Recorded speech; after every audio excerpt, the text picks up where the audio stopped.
I don't think it's as good as what you're making it out to be. No, but it's tasty. You know what? They're tasty. Those like Java monsters. I'm not white trash, Mike.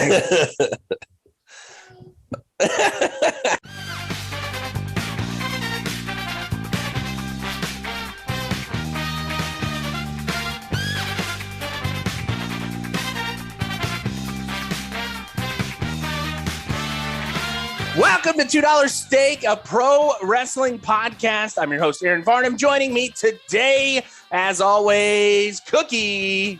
He's a man. Such a man. Big Mike. Woo! Oh, no, I'm not allowed to do that anymore. No. Yeah. You can do Before we do anything, Mike, your thoughts on Nia Jax being fired this week? I think it's one of the best moves that WWE has made in decades. So do you think that it is, quote, best for business? Absolutely. She's a terrible wrestler and from all accounts, a garbage individual. And Tolbert. I made it, boys. I'm here.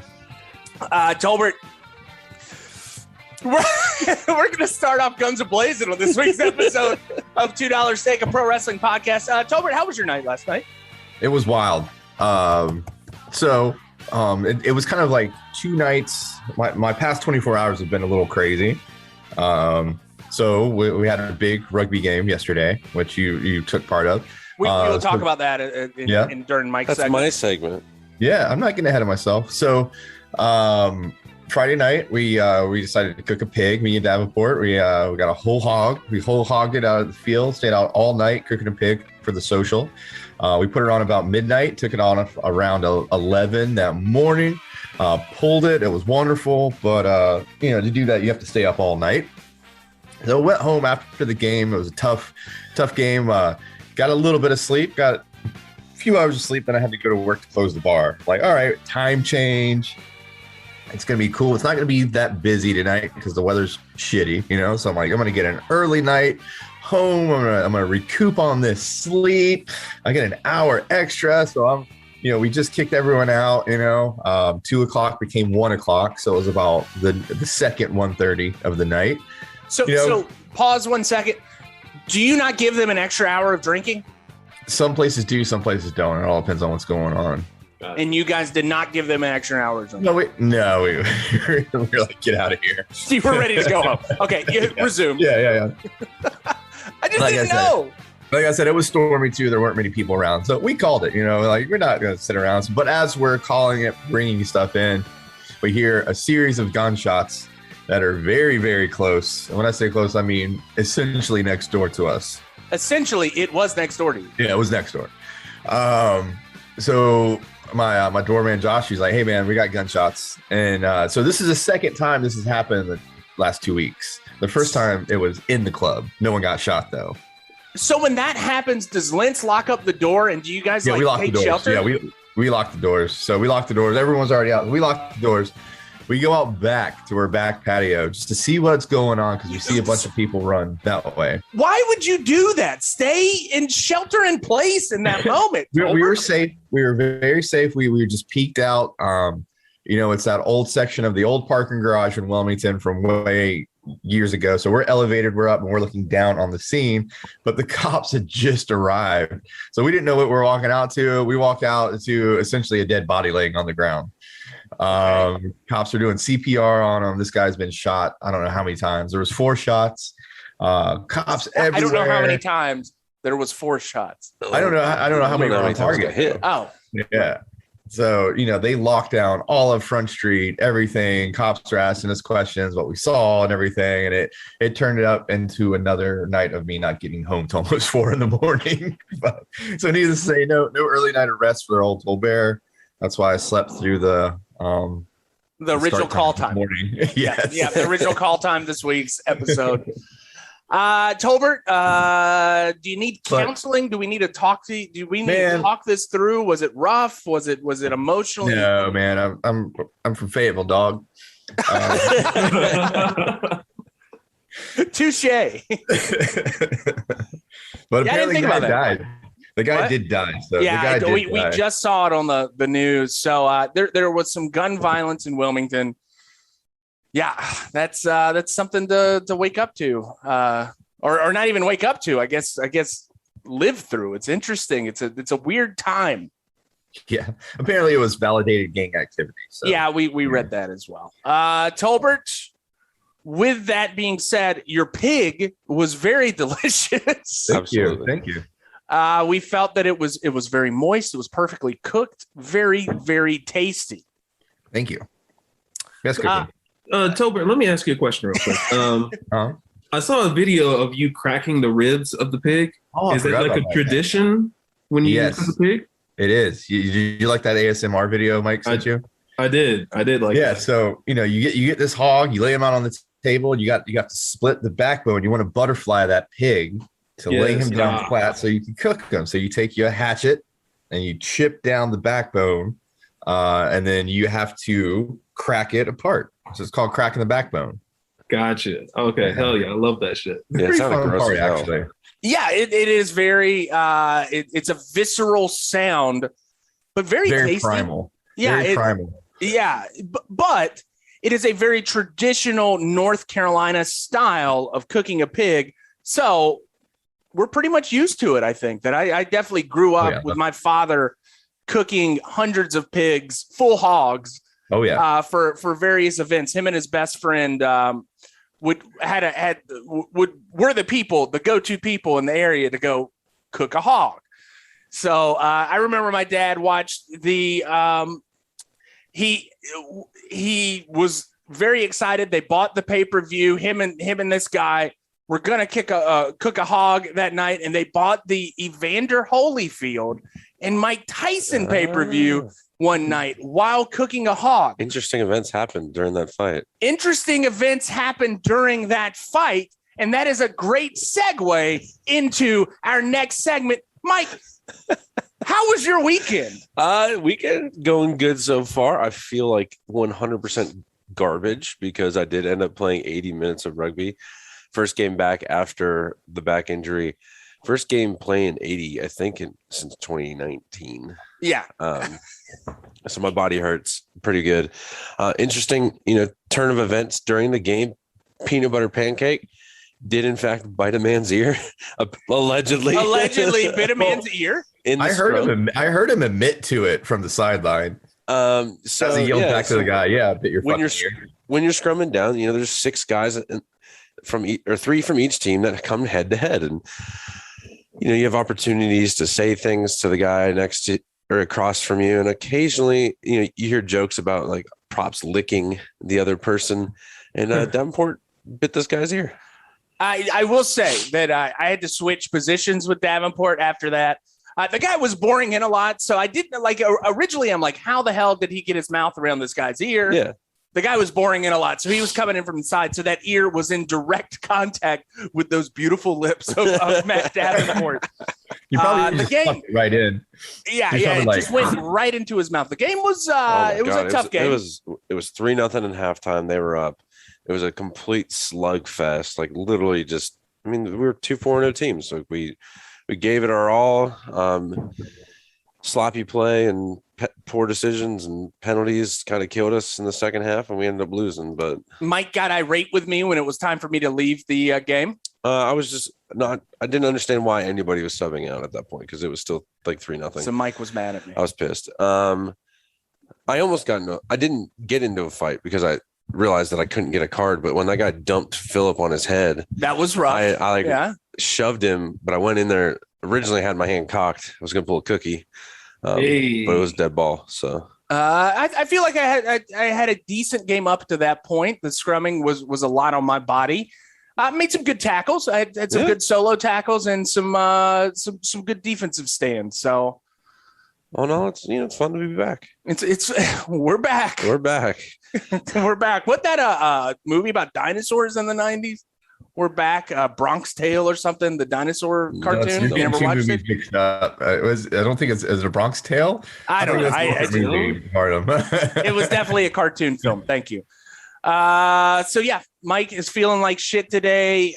Cookie and I last night after the rugby match, I came home. I kind of rested for a little bit, and it was time to watch a very big UFC pay-per-view. I gave Cookie my login because Cookie is a broke college kid now. But Cookie and I were going back and forth through text messages last night. We watched the pay-per-view. So I know you watched that last night. Anything else this week, Cookie? Or tell me about the pay-per-view last night. I'll tell you about the pay-per-view. Fucking amazing. I mean, literally, I think every fight, maybe the second fight wasn't as great, but like for the most part, that entire card, phenomenal. I mean, even the prelims were very good. Oh yeah, the prelims are good. Like you got to see how I would knock out Mike if we ever fought. Yeah, you know? So if you guys would like heel kick. Yeah, spinning heel kick. Cookie, can you get that leg up that high? You know what? Funny enough, I used to take Taekwondo as well. Just like Chris Barnett. I will show you my belts back at home. I have a blue belt in Taekwondo, baby. There you go. So we were watching the prelims, and I look at Jasmine and I say, "This is Cookie against Big Mike in a fight." The guy's a little shorter, and he got a nice spinning heel kick to the face of this guy, knocked him out, and then did a front flip right on the beehole. Super impressive, yeah. Landed on his ass. Yeah. This guy is extremely interesting because he looks just like me, but he is from Spain. Still trying to figure that one out. Yeah, but he lives somewhere. I don't know. Like he did not sound like he was from Spain. No, not at all. But all in all, entire card amazing. Aaron, I'm going to go ahead and throw you out there a little bit. We were both team Zhang Weili. Yeah. And Zhang Weili against Rose Namajunas. Cookie and I were pulling for Zhang, the Chinese badass. Yes. She did not pull it off a win against Rose Namajunas last night. She did not. She looked good at first, but I will give it to Rose. She looked better. She looked better. Yes, indeed. Better. Anything else this week, Cookie?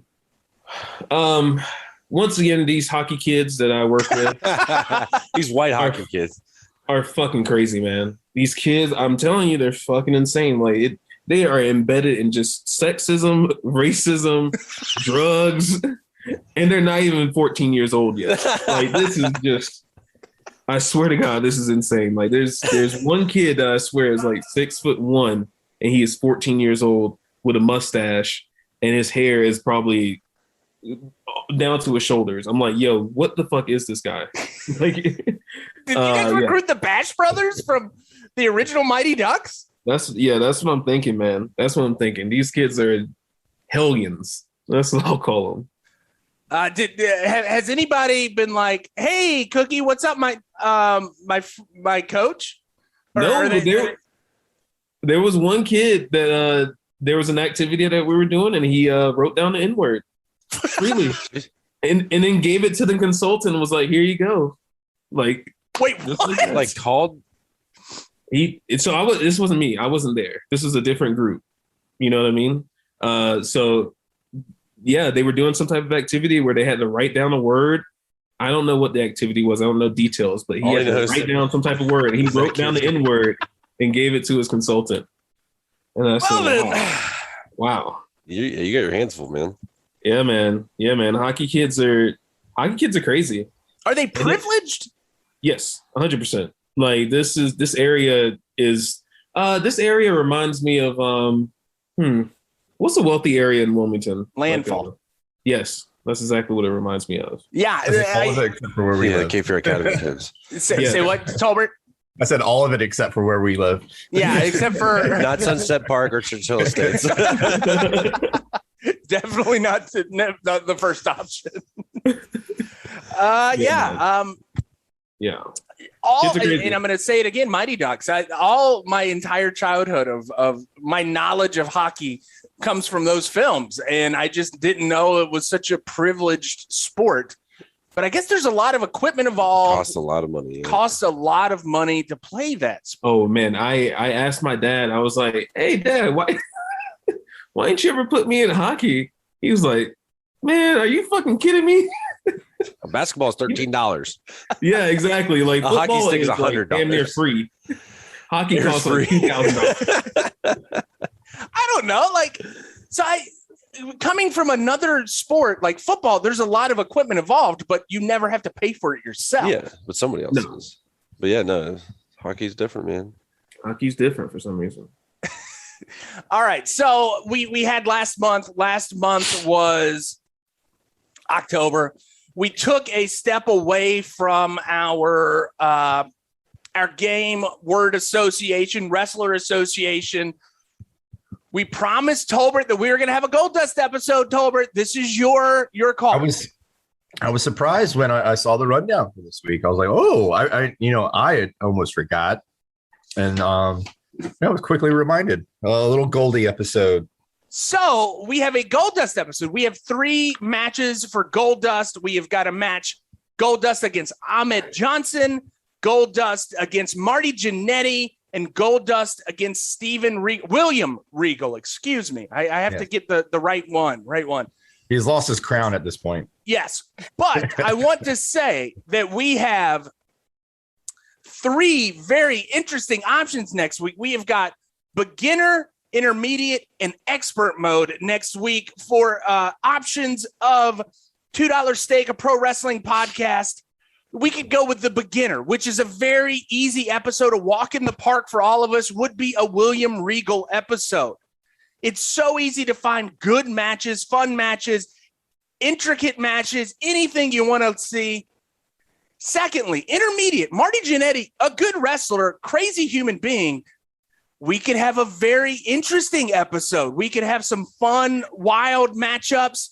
And then expert mode would be me having to find decent Ahmed Johnson matches for you guys next week. If you do the Marty Janetti one, can you find the Mia Khalifa footage? No.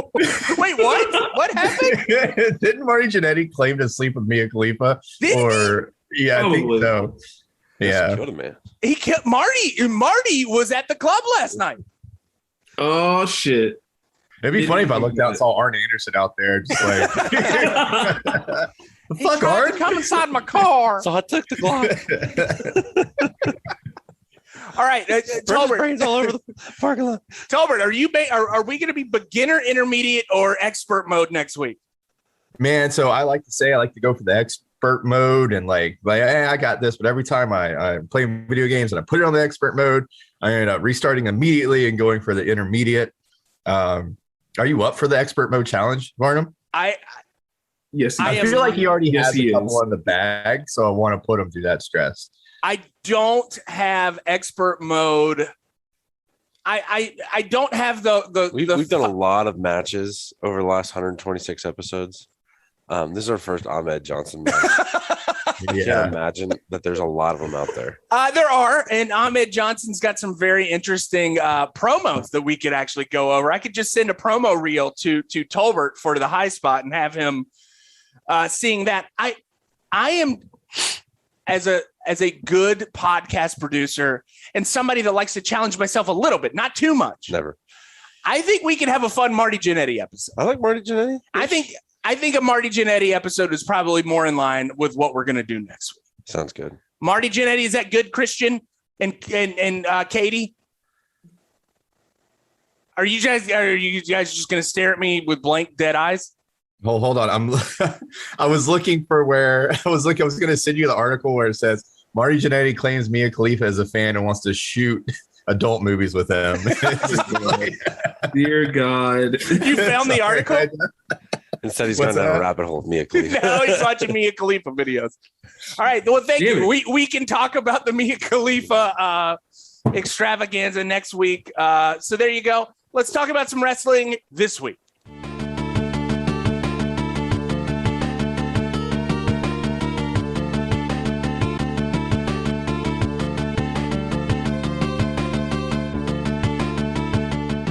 All right, for the first matchup of the evening, we gave you a little hint.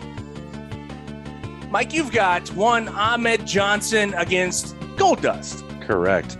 King of the Ring, 1996, famous for anybody? Austin 316 promo. In case you care. June 23rd, 1996. You guys didn't. I was not like that. I was like looking at my phone, and then you like send me that. Nobody cared. You didn't give us time to answer. I said there was a lot of awkward silence. You thump your Bible, Mike. you're over talking here about your thumping- Psalms. John 3:16. Anyway, it's not John 3:16. you said you talk about your Psalms. You talk Oh, about your no. John I know. I said it's 3:16. not. Yeah. It's not John 3:16. Austin 3:16 says. I just whooped your ass. Anyway, we've got Goldust versus Ahmed Johnson for the WWF Intercontinental Championship. Leading up to this, they cut back and showed that Goldust actually saved Ahmed Johnson's life. He was being stretchered out of the arena a couple weeks back, and Goldust, being the ever present and knowledgeable and multiple facets, realized that he needed CPR, and not just any CPR. He needed mouth to mouth. Can I just say this in a very dark humor way? This week's episode is now called Resuscitation. I saw aggressive CPR last night. What Tolbert? I saw aggressive CPR last night. Yeah, aggressive CPR is something to watch. Don't seek it out. I don't recommend it. Yeah. So he did bring Ahmed Johnson back to life. Some say he probably didn't have to do mouth to mouth because he did not actually do any compressions, which is opposite of what they say CPR should be now. You actually don't have to do the breaths. You can just do compressions. Right. So, this is 96. That research wasn't out yet. He didn't know. He gave him breaths. He brought him back to life. Ahmed was it's still alive with us today. And then so now we have this Intercontinental title match. Goldust comes out with Melina, right? Yeah, Melina. I'm not a big fan of her. Marlene. Yeah. Anyway, I'm not a big fan of her. I just don't like her. She's a nice human being. Okay, but I don't like her a vibe. lot, but I was like, yeah, as a child, I think at that age, I think I did like her. You liked her puppies. And we got Vince. We've got, is it JR? And we've got Owen Hart on the call. I'm glad that you. Owen Hart is like the biggest. He's healing it up, and but he's the biggest. Like just like, yeah, guys. So I thought we would do this. His voice is very unique. Unique. Yeah. It's like if Bret Hart sucked on helium, and I love it. Yeah, no, it's very good. And again, he's healing it up because like he said, Goldust brought him back to life. Like he was just trying to save him. Right. And it's a wrestling match. There is, one high spot, as you could say. Ahmed Johnson goes for a tope suicide, but he goes top rope tope. And it's kind of like a lawn dart, right? So yeah. he just went up and he came straight down. He's a big boy, and that landing, like all shoulder. So for one thing, if you're Goldust, a big boy, are you going to catch Ahmed Johnson nearly at 300 pounds of just pure muscle? Are you going to catch yoked. that? I don't know because he didn't. So Ahmed Johnson literally kind of leaped. It was a running tope-ish, but he leaped up over the top rope, but quickly came down on his face, only about a foot off the apron. It was interesting. The true Scorpion King. True. He's Scorpion. He did Scorpion pretty aggressively. It's your kind of classic wrestling match. Not a lot of other crazy junk. At one point, Goldust is toying with him, and kind of screwing around a little bit. I did enjoy this. He chokes him out. They're doing this 90s, so they're doing the arm drop thing. And then after he's choking him out, 1, 2, Goldust lets go, and then just smacks him in the face. He's like, "Wake up, boy! I'm trying to play with you some more."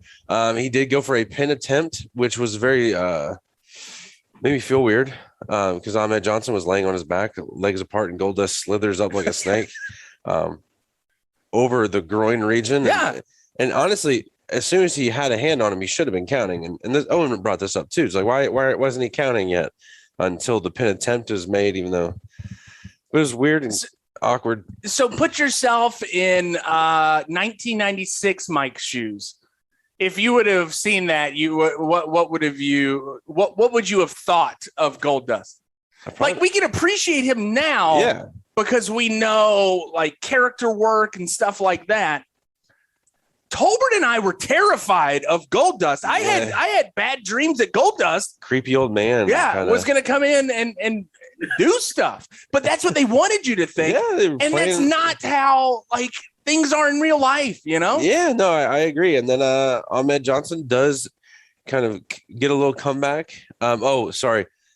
He was dead in the ring, and then Goldust gave him mouth to mouth again, and he survived, and he got him back to life. Only to the downside of Goldust, because then Ahmed Johnson chokes him, power bombs him, and wins.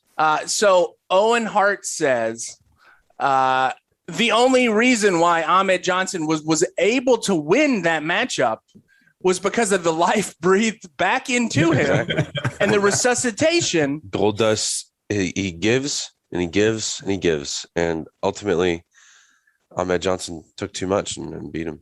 So it was one of those playground rumors as a kid. I was obviously a WCW fanboy in the 90s, and I loved who they fed to me. Like so Dustin Reynolds was a big deal. Dustin Rhodes, the natural Dustin Rhodes, was a huge deal as a kid in WCW. And all of a sudden he disappears, and I didn't know what to think, like where he was after that, right? I don't know how I did not see the connection between Goldust and Dustin Rhodes. I didn't know they were the same person for the longest time as a kid because I was young and dumb. Well, the wig throws it off too. The wig throws it off. But by the end of the matchup that you have, all of the face paint is wiped off. Yeah, you literally see Dustin Rhodes. It is Dustin Rhodes. And I don't know how I did not put two and two together as a kid. Because you're a kid. Kids are dumb. Kids are dumb. Kids are dumb. That's also a common theme of this week's episode. I mean, Anything I else, thought Kane was burned in real life. So Kane. Yeah. Third degree burns. I thought the Undertaker really killed his father. There was a lot of things that I thought as a kid. Yeah, there's a lot of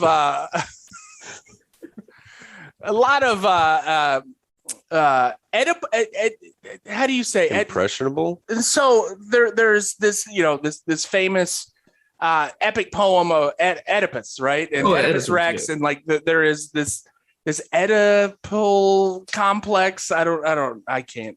Travis is probably screaming at the podcast right now. It's Oedipal. It's Oedipal. Is that where you want to bang your mom? Yeah, that's what, no. That's also Oedipal. But he killed his father and then banged his mom. Yes. Yeah, I guess.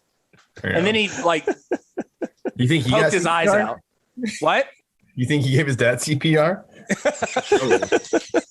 He regretted the decision. He's like, nah, I'm just gonna fuck my mom. Goldust would have been there. He would have revived him. He would have revived him. Mike, do we have anything else from your segment this week? That's it.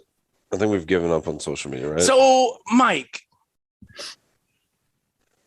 about a year ago, you said that you were going to come up something as a replacement. Yes. Yeah. You said that you were going to write more advertisements. You were going to do all these other things. And then Mike, the gimmick is no gimmick. No gimmicks needed is what you are. Mike, also, you didn't talk about your Friday night. Yeah, I thought about it, but we had already leaned past and into wrestling. I did get to do some color commentary, sideline reporting. There's a little mix of both. It was interesting. I could only stand in one exact spot because the radio frequency on the microphone was not good. Trash. Yeah, that was my fault. But I was proud of the setup because it actually ended up. So I got to do some sideline reporting. I had some incredible insights. He told us that Tommy Pickle, one of the quarterbacks, had Tommy Pickle socks on, and then our boomer commentator did not know who Tommy Pickles was, and then harped on Tommy Pickles for probably 45 minutes. Justin Pickles. So he's like, who's that? Where do you play? And you're like, it's a cartoon character. It's a cartoon character, Jay.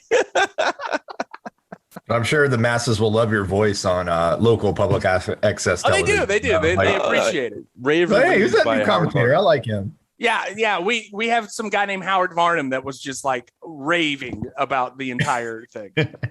Like, I really do like. He sent me a text. I love Mike on the sideline. It just adds a different element. I'm like, thanks, Dad. Thanks, Dad. adds depth to the production.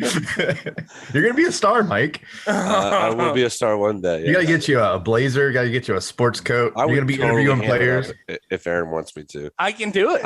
I also need a better microphone. Yeah, well, we were just dipping our toe into the water. Exactly. Yes. Pressure testing. Yes.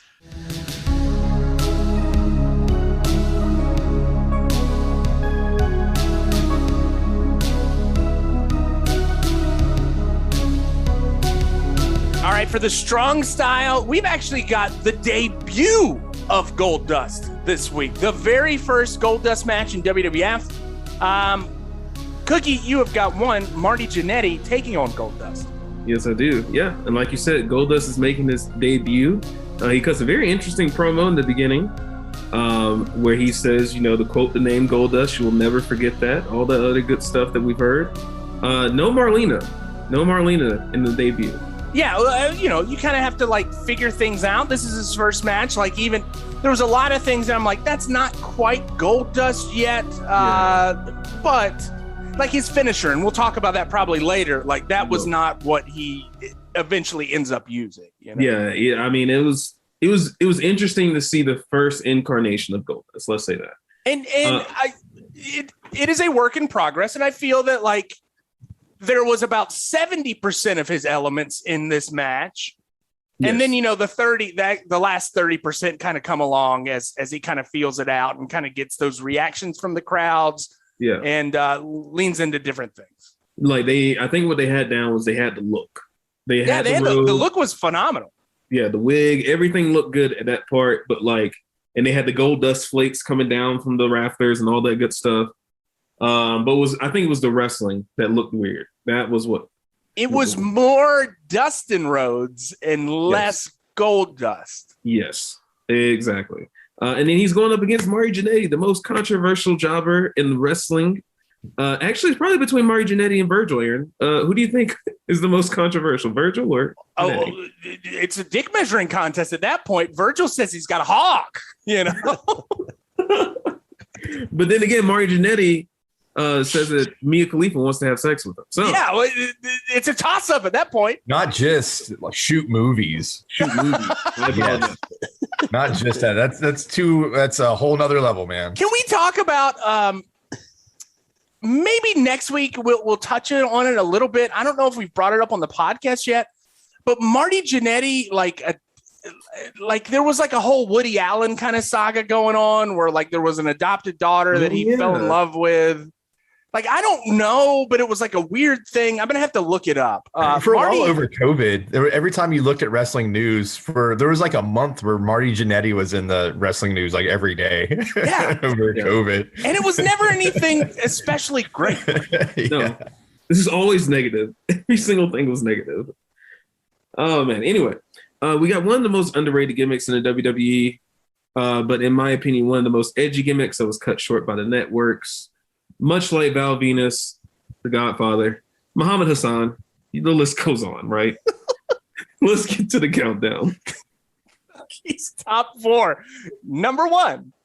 The luxury of no one having cameras in the audience. I love this. When Goldust was walking down the aisle, it was pitch black. The only thing that you saw were the cameramen that were there to shoot pictures of Goldust. And I thought that was so cool.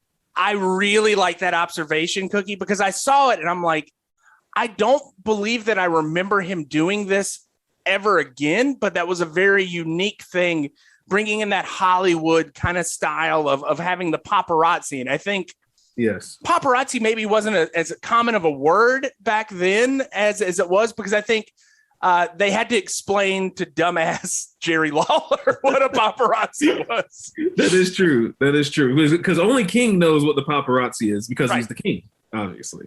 I forgot to say that. You got the King on commentary, Vince McMahon, and JR. Yes. The great trio. But yes, anyway, polarizing entrance from the Bizarre One himself. There were so many fans that just sat there in stunned silence. Definitely no cheers. And also, man, he's just too damn big to be wearing that tight-ass jumpsuit. I'm just going to go ahead and say that. Cookie, when you said the fans are quiet, I have to say, growing up, and dude, rednecks and people in my hometown, they were scared of Goldust, not because of I don't know, the cost, just because they made him feel so uncomfortable. Like people just did not know how to take him, man. Yeah, old Jimbo didn't know, like, Jimbo from down the road, old redneck Jimbo. He's like, man, I don't know. Peter just moved. I don't know. I will say, like, if you read the comments, like much of the older people that are on there that watched him as a kid, they literally say, Goldust gave me nightmares. Yeah. Like, he literally scared the hell out of me. I thought he was going to touch me or some shit like that. It's a gay panic, like, bait, like, it's such an easy bait to get a reaction out of people. Yes. Especially small town conservative people that are not maybe necessarily not exposed to other thoughts and lifestyles. So when you see something like this on a grand stage and how it's presented, it's not presented in a great light. It's presented in this guy's a heel. He's obviously a heel coming out, giving mouth to mouth to to Ahmed Johnson or touching himself in weird ways. Yes. JR kept saying, "Oh, that's highly weird. It's not Hollywood. It's highly weird." Yeah. Oh yeah. I will say one of my favorite comments though from YouTube. Someone this is all they said. Butterman.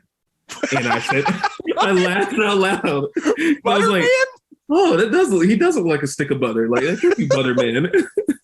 You have to point out something. I'll wait till you're finished because I don't want to get too far ahead of you. Okay. So, go ahead. Number 2. So Dustin Rhodes has always had a solid punch, right? Goldust, Dustin Rhodes always had a solid punch. But tonight he was throwing potatoes in that match. I mean, he was revving back on him like any of the UFC fighters from last night. That's all. It was incredible. He did, and seeing the evolution of that, he did the drop down punch up thing that is incredible. He's got such a good punch. Yeah, and like I was looking at his gear, and I don't know why, but I was just like focused on what he looked like. Because he just didn't look like Goldust. But did you notice that he was wearing like fucking welder gloves? Yes. Like goddamn isotoners on his hands. Yes. Like, what the fuck is he doing right now? Anyway. Number 3. Marty Janetti with the supercell on the outside. Marty has Goldie in a headlock, and they're about 4 or 5 feet away from the ring post. And when Goldie pushes him off, old Marty runs into the ring post, does a flip and everything. It looked great. Marty supercell for Goldust. I gotta give him that. You got to send that to what is it? Botch. What's the Instagram account that you and I always WrestleBotch or something? Yeah, like WrestleBotch. Every Sunday they have Supercell Sunday, and I think we got to send that out. Definitely, we definitely have to do that. I'm gonna go ahead and get into my honorable mentions though. I didn't get this one. I need you guys to explain this. McMahon says Goldust is a bit on the androgynous side, right? Uh-huh. And then King responds, "Oh, you got a point there. If you put a hat on it, it'll probably cover it." What? I was like, is that a dick joke or a I think it is a dick joke, yeah. You put a hat on his dick. And it might cover it. How did he come up with that so quickly is my question. Is that an old saying? Probably just had it canned, waiting to use it. He's like, oh, this is a great one. Doesn't know what androgynous means. Probably, yeah. Put a hat on that dick. I will say, JR was like unusually quiet in this match, and I think it's probably made him so uncomfortable. Know what to make of it. He's like, I know in about 5 years they're gonna be on a plane ride, and I'm gonna get talked about. I'm gonna talk about this goddamn plane ride for the rest of my career. He's gonna sing to Marlena, and then Marlena's gonna have to no sell it. It's gonna be off. And then he's gonna run away and take a bong rip because apparently JR is selling weed now, which I can't believe. When weed becomes legal, Tolbert and Cookie are gonna have a taste testing of JR's strains. JR's strains paired with his barbecue sauce. 100%. This is it's barbecue flavored marijuana. He just drizzles barbecue sauce on the strain. Oh my god. Anyway, okay.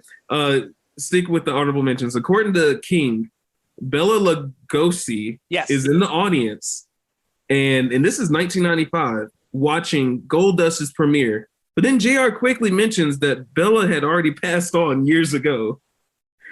To Vince's reply, There's 100-year-old young woman in the audience. Aaron, do you think Vince kept his promise and interviewed her?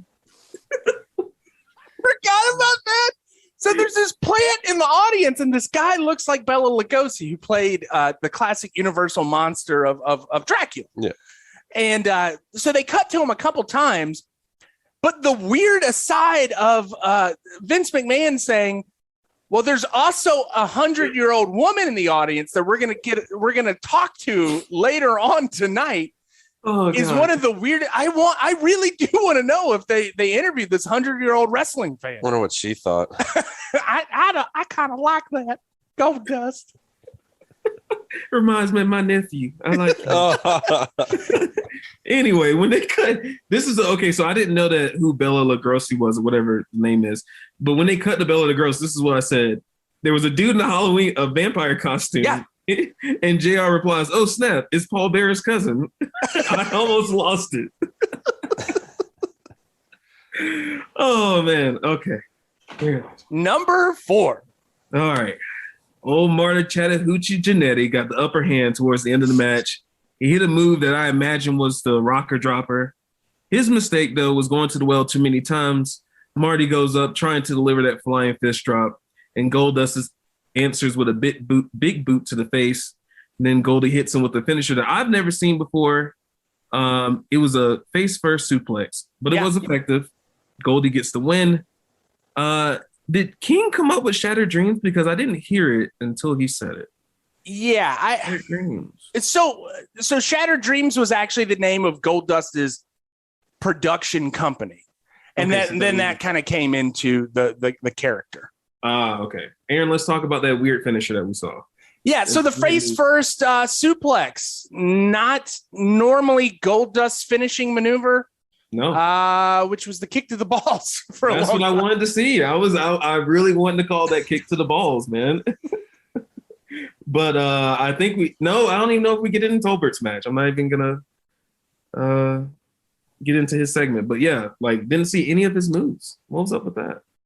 I'm sorry, Cookie. Cookie, what kind of rating how many gold cookies? We can't give out golden cookies. How many sensual androgynous cookies? Androgynous cookies. Androgynous cookies. That's my favorite Girl Scout of America brand. You guys got them androgynous cookies? No, this will give 4 androgynous cookies. Very solid match. It's fun. Cookie. I laughed. I have to say, what do you think about Goldust's makeup where he paints his ears black? I don't like it. I don't like it because I think he made a mistake. I don't know. It just looks really weird, and I couldn't stop paying attention to it the whole time. Yeah, when I saw that too, and he had more eye black around his eyes than normal. So I mean, old eyes blacked out, but the ears blacked out. That was weird. It's like that old slapstick thing where you put the binoculars on your eyes and they come off, and you have the black spots around. That's exactly what he looked like. Yeah, it looks like he put on inked headphones. Yes, exactly. Yeah, exactly. It looks like someone got him with a double whammy. Oh no! They ribbed him. They ribbed him, man. Yeah, he didn't look right, but it was still a good debut for Goldust.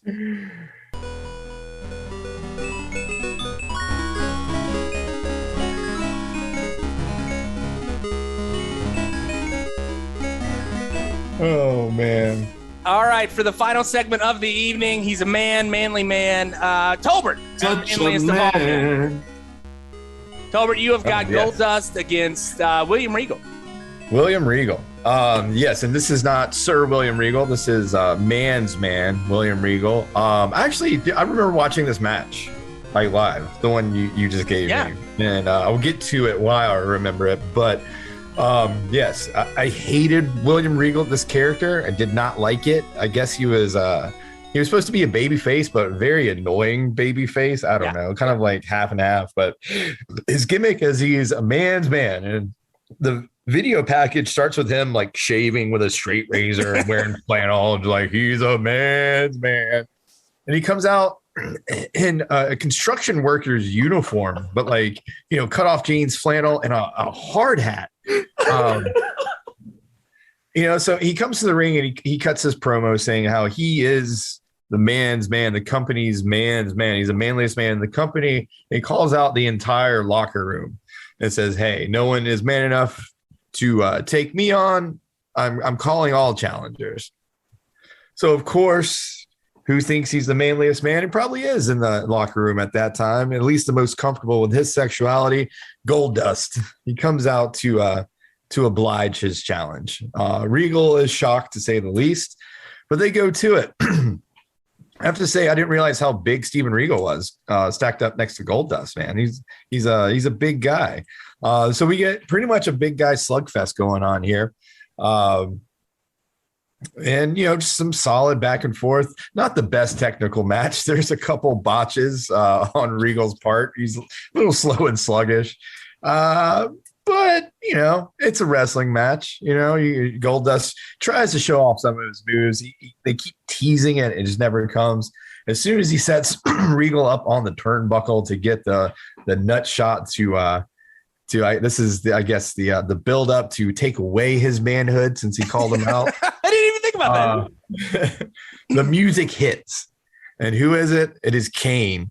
And this is why I remember this match, because at this time, Kane was kind of just wreaking havoc in the company. He was coming into matches, just choke slamming everybody, and no one can stop him. I was a huge Kane fan at this time. I loved the storyline. But yeah, I remember. But the main reason I remember this match is that he comes in and he choke slams everybody. He choke slams Steven Regal. Goldust is like, "Hey man, I don't know. We could be cool, man. We could hang out." Nope. Choke slams Goldust, choke slams all the refs. He goes to choke slam Marlena. And this is why I remember it. You're like, oh no, he's going to do it. He's going to do it. He lets her live it to see another day. That's right. Yes. But they also, didn't they say they're like, no, she's pregnant. Yeah, she was pregnant. Yeah. She was not. Maybe the big man can smell the baby. I don't know. like my beagle. Who knows? But good little high spot match, man. Yes. Tolbert, give me your HighKu. I'm gonna try to. Regal sets the challenge. Goldust says he's that man. Kane kills everyone. There you go, folks. Kane. Off the cuff too, man. That was what? Just right off the cuff. I just wrote that. I'm so proud of you, Tolbert. You are becoming the bard of professional wrestling podcasting. I'm gonna get a ute. A what? A ute. Oh, is that like one of those weird looking yeah. kind of bards play things? Yeah. Oh. Anyway, so Goldust, he was a wrestler. So we have the Goldust episode out next week. We did not go for the extra credit and get an Ahmed Johnson episode. I think we'll be all right. I think we'll be okay. I do think that maybe eventually in if this podcast were to go on for infinity, eventually we would get to an Ahmed Johnson, but it would probably be closer to the it'll be down, the end. Way it'll down be the final episode. Episode 5,045. Ahmed Johnson. Ahmed Johnson. There's so many more wrestlers that we could talk about and have an entertaining episode. Ahmed Johnson, I don't know. So next week, Marty Janetti on $2 Steak, a pro wrestling podcast. That is it for today. Thank you for listening to $2 Steak, a pro wrestling podcast.